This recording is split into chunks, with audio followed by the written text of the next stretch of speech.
Now जो last concept है हमारा इस चैप्टर का मोस्ट इंपोर्टेंट टॉपिक का फेल्स प्रिंसिपल ऑफ मैनेजमेंट हो गए, Taylor's principle of scientific management भी हो गया। Now the last concept of revision series is of this chapter Taylor's technique of scientific management. कितनी टेक्निक्स थी? 7। कितनी टेक्निक्स हैं? 7।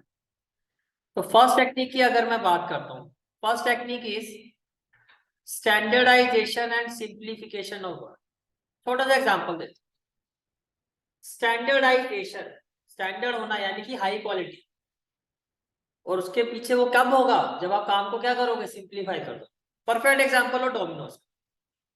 अब डोमिनोज के आउटलेट में जाते हो, सभी का टेस्ट एक जैसे ही मिलेगा आपको। ऊपर डोमिनोज में आप मेन चीज क्या देखते हो कि भैया जो ब्रेड बेक रहा है वो ब्रेड की बेकिंग ही कर रहे हैं। एक जो उस पर टॉपिंग्स कर रहा है, टॉपिंग्स वाला अलग से स्पेशलिस्ट है।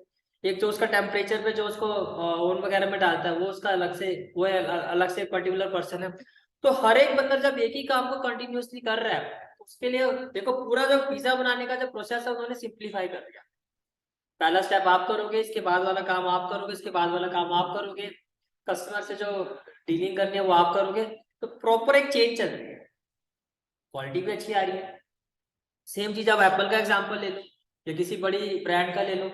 बड़ी बड़ी जो ब्रांड्स है, चाहे BMW है, कोई भी है, मर्सिडीज है, या एप्पल ले लो। एप्पल का फोन वगैरह यूज करते हैं, लैपटॉप वगैरह यूज करते हैं, आंख बंद करके हमें ट्रस्ट रहता है ना। क्यों? क्योंकि हमें पता है एप्पल का जो रिसर्च एंड डेवलपमेंट है बहुत ज्यादा स्ट्रॉन्ग, उस पर वो बहुत ज्यादा पैसे खर्च करते हैं और क्वालिटी भी फिर वैसी देते हैं वो। तो standardisation and simplification of work, तो बेसिकली इसका मतलब क्या है? इसका मतलब ये है, it refers to the process of setting standard for every business activity. भैया हर बिजनेस एक्टिविटी के लिए क्या करो? आप स्टैंडर्ड सेट करो। जैसे अब एप्पल है, एप्पल ने अपना स्टैंडर्ड मेंटेन कर रखा है, तो उन्होंने स्टैंडर्ड सेट किया हुआ ना कि हमारा जो प्रोडक्ट होगा वो इस क्वालिटी का होना चाहिए। जैसे कि आप एज ए स्टूडेंट आप अपना एक स्टैंडर्ड अगर आप रख के चलते हो कि नहीं यार मेरे इतने मार्क्स तो आने ही चाहिए, इससे नीचे मुझे नहीं जाना है, प्री बोर्ड एग्जाम शुरू होने वाले हैं, मुझे ये रिजल्ट अपना मेंटेन करना है इसमें। तो ये have set some high standard. बहुत बड़ा, जैसे टॉप रेटेड स्पोर्ट्स पर्सन होते हैं वो भी स्टैंडर्ड सेट करते हैं, और जब वो स्टैंडर्ड वाले उस पैरामीटर में नहीं आ पाते तो दे हिमसेल्फ गेट डिसअपॉइंटेड कि हमारा इस लेवल तो है ही नहीं, क्योंकि पिछले का जो हमारा रिकॉर्ड है बहुत हाई रहा है। सबके साथ होते हैं ना अप्स एंड डाउन, पर और ज्यादा उसके लिए हार्ड वर्क करते हैं, because they know we are below our standard. हमारी जो परफॉर्मेंस है हमारी स्टैंडर्ड से क्या है, काफी नीचे चल रही है।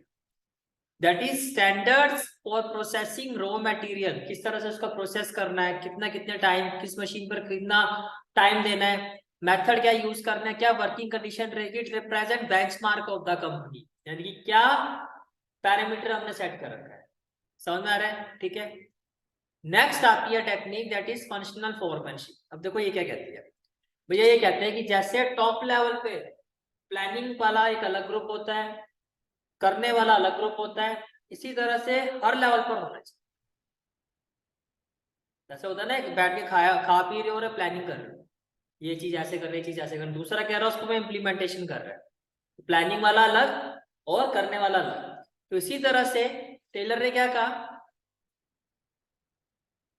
Taylor advocated that separation of planning and doing function should not only be exercised at the higher level only but also at the lower level। ये बात क्लियर होगी?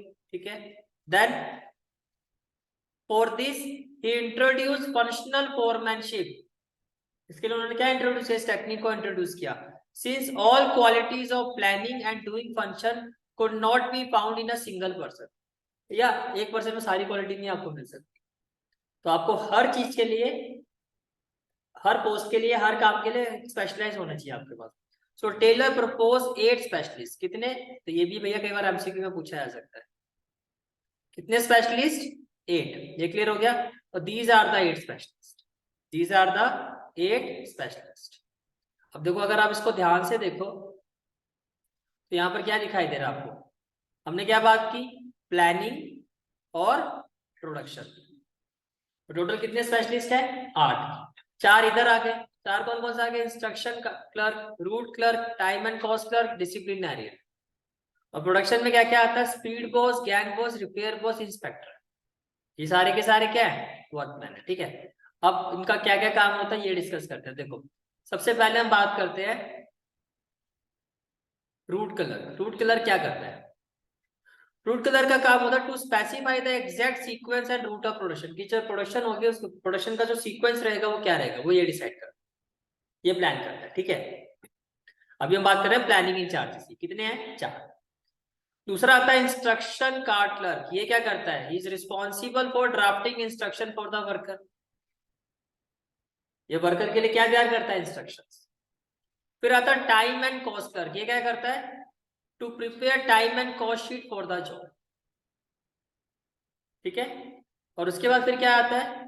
डिसिप्लिनरियन, to ensure discipline and enforcement of rules and regulation among the worker. भैया जब कोई specifically आप इस चीज को समझो, जैसे कि किसी ऐसी जगह पर काम चल रहा होता है जैसे कि कोल माइंस वगैरह होती हैं, किसी ऐसे आप रिस्क बहुत ज्यादा इन्वॉल्व रहता है, तो वहां पर ये चीजें बहुत ज्यादा उस पर रहती है स्ट्रिक्टली कि भैया आपको पूरा हैंड टू फुट तक, पूरा आप हेड टू फुट तक पूरा आपको ऊपर से पूरा कवर होके आना, प्रॉपर ड्रेस में आना, इस तरह से आना, जिन चीजों का ध्यान रखना, यहाँ पर ये रिस्क है, वहां पर ये रिस्क है, ये सारी चीजें वहां पर आपको बताई जाती है।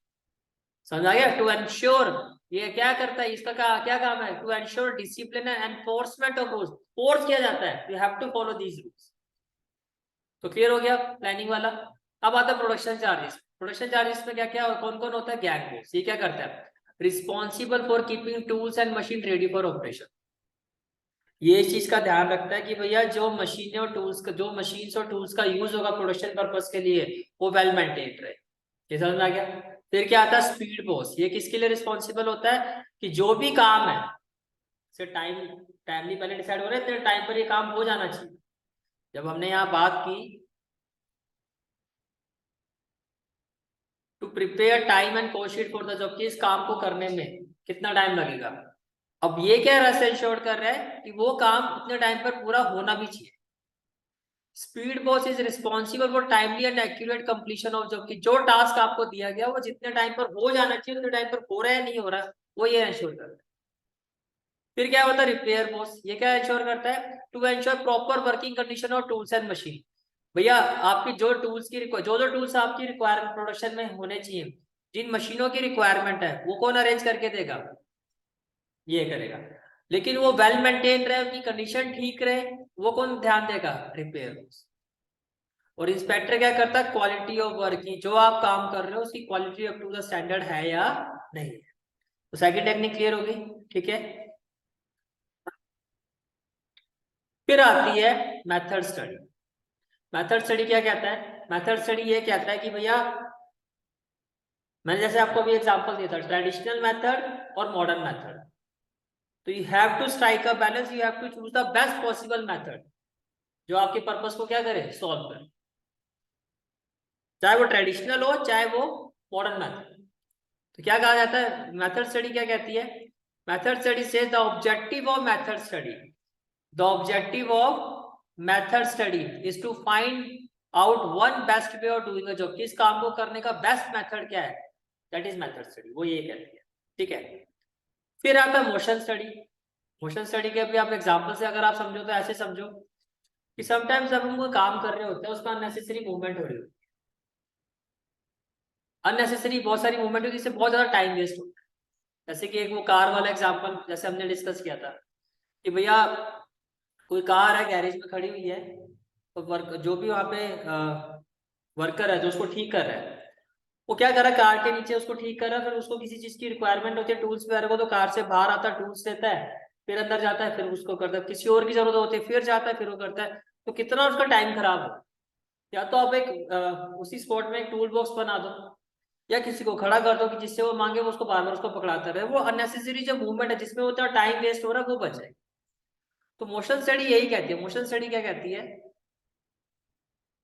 कि motion study refers to the study of movement while doing a typical job through this unnecessary movement, तो जो unnecessary movement होती है उसको eliminate करो, are to be eliminated so it takes less time to complete the job efficiently।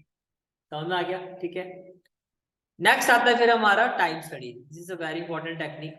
देखो time study क्या क्या बताती है। तो टाइम स्टडी आपको बताती है कितने वर्कर हमें चाहिए इस पर्टिकुलर जॉब के लिए या पर्टिकुलर टास्क के लिए। ठीक है, कितने वर्कर्स को रखना है, क्या उनका इंसेंटिव्स होना चाहिए, इंसेंटिव स्कीम्स होनी चाहिए, क्या उनकी लेबर कॉस्ट होनी चाहिए, सारा आपको टाइम स्टडी बताती है। जैसे मैं एग्जांपल देता हूँ, अभी हमारे क्रैश कोर्स स्टार्ट हुए थे, ठीक है, तो अक्टूबर एंड तक हमारे क्रैश कोर्स स्टार्ट हो जाते हैं, ये जैसे भी क्रैश कोर्स चल रहा है।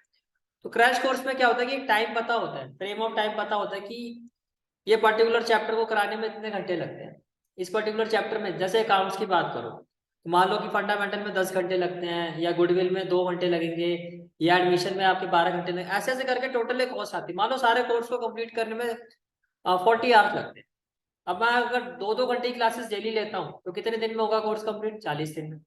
अगर मैं 4-4 घंटे की क्लास ले रहा हूँ तो कितने दिन में कंप्लीट होगा? 10 दिन। जैसा मान लो अब इस टाइम पे जो बच्चे क्रैश कोर्स कोई ज्वाइन करता है, तो अभी के हिसाब से फिर मुझे टाइम बांटना पड़ेगा कि भैया डेली आपकी इतने आवर्स की क्लासेस होंगी, जितना टाइम बचा होता है उसके हिसाब से आप सारा ये सारी चीजें होती है। तो ये एक पहले से पता है ना आपको, कि आपको पता है कि इस पर्टिकुलर टास्क को कंप्लीट करने में कितना टाइम लगता है। अब ऑर्गेनाइजेशन की टर्म्स में आओ, जैसे मान लो कि आपकी जो फर्म है वो शर्ट की मैन्युफैक्चरिंग करती है। किसकी मैन्युफैक्चरिंग करती है? शर्ट की। ठीक है, आपने देखा कि एक लेबर जो है एक दिन में अगर पूरी अपनी एफिशिएंसी से काम करे तो एक लेबर एक दिन में 10 शर्ट बना सकता है। कितनी बना सकता है? 10। ठीक है, अब मैं चाहता हूँ कि दिन में 60 शर्ट्स बने, तो मुझे कितने लेबर रखने पड़ेंगे? 6। तो समझ में आ गया नंबर ऑफ वर्कर्स कैसे पता चला? टाइम स्टडी से पता चला ना। दूसरी चीज ये है कि अब लेबर का जो वेजिस रेट है मान लो पर डे का, वो 500। तो मैंने क्या कहा कि मुझे पता कि इफेक्टिवली काम करेंगे तो एक दिन में कितनी शर्टें बनाएंगे? 10। तो मैंने कहा कि भैया एक शर्ट बनाने के 50 रुपए। अब लेबर को ही पता कि एक दिन में वो 10 शर्ट बन जाएगी, 10 शर्ट बनाएगा, उसको पता है कि तो मुझे 500 रुपए मिलेंगे, और उसको ये भी पता कि 500 ही क्या है? वेजिस रेट भी है। मेहनती काम हो रहा है। पर मैंने उनको क्या कहा, मैंने उनको डायरेक्टली नहीं कहा कि हर दिन का 500 दूंगा, नहीं, मैंने क्या कहा, मैंने कहा पर शर्ट का 50 रुपए दूंगा, जिससे वो इफेक्टिवली काम करे। उनको पता भाई 10 शर्ट बनाएंगे तभी हमें आ रहा है जो पर डे का लेबर कॉस्ट बनता है वो हमें मिलेगा। तो क्या होता है, it determines the standard time taken to perform a well defined job. जैसे क्रैश कोर्स वाला काम, ये कितने टाइम में वो होगा? The objective of time study is to determine the number of workers to be employed. ठीक है, frame suitable incentive schemes and determine the labour cost. ये क्लियर हो गया सारा? ठीक है, फिर आता है आपका फटीग स्टडी। भाई अब आपकी जैसे अब 3-3, 4-4 सब्जेक्ट्स यहाँ पढ़ रहे हो आप, ठीक है, पर्टिकुलर आते हो, प्रैक्टिस करते हो, सारी चीजें होती है, बीच में आपको रेस्ट भी मिलता है।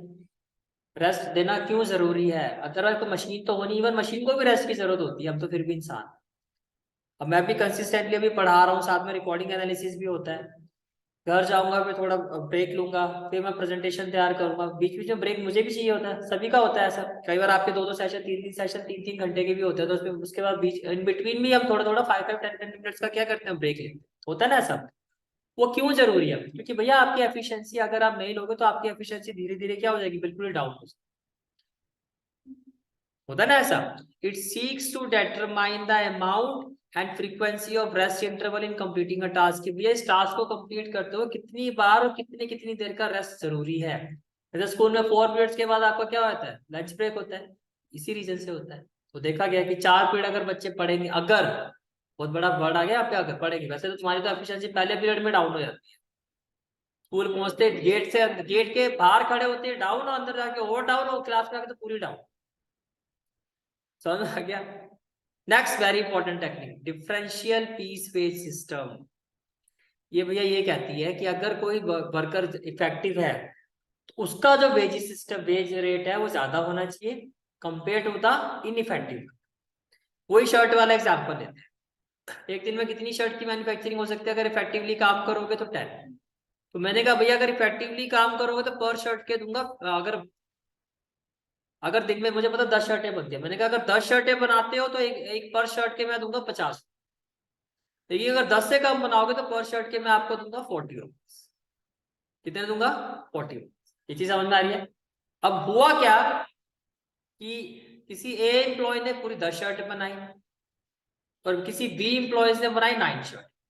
तो ए वाले ने तो पूरी शर्टें बना दी 10, तो 10 × 50 इसको कितना मिला? 500।